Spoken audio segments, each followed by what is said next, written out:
বাপরে বাপ, তুফানের একটা পোস্টার দেখলাম, ঢাকা রিলিংগঞ্জ না কি একটা জায়গা রয়েছে সেখানে এরকম বড় একটা পোস্টার তুফানের সেট করা হচ্ছে, সেটা আমি দেখলাম। ওফ, এই পোস্টার দেখার পর আপনা আপনি এক্সাইটমেন্ট বেড়ে যাচ্ছে, কিন্তু এটা অফিসিয়ালি কোনো জায়গায় আপলোড করা হয়নি, জাস্ট এটা মনে হয় থিয়েটারের জন্য। কিন্তু যেটাই থিয়েটারের জন্য সিলেক্ট করা হয়েছে সেটা একদম পারফেক্ট। এখানে চঞ্চল চৌধুরীকে আমরা দেখতে পাচ্ছি, এখানে মিমি চক্রবর্তীকে দেখতে পাচ্ছি, এখানে আমাদের মেগা স্টার শাকিব খানকে দেখতে পাচ্ছি।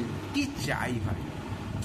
কিন্তু একটা জিনিস যেটা আমার না খুব ডিসঅ্যাপয়েন্ট করছি, যে আমাদের এই সিনেমাটা দেখতে হলে 28শে জুন পর্যন্ত ওয়েট করতে হবে। আর আপনাদের তো বিশাল বড় একটা সুবর্ণ সুযোগ, আপনারা তো 2-3 দিনের মধ্যে মনে হয় সিনেমাটা দেখতে পেয়ে যাবেন।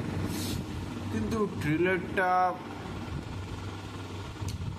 ট্রেলারটা যদি দেখতে পারতাম তাহলে একটু এই যে হৃদয়টা রয়েছে না, এটা নিয়ে একটু শান্তি পেত।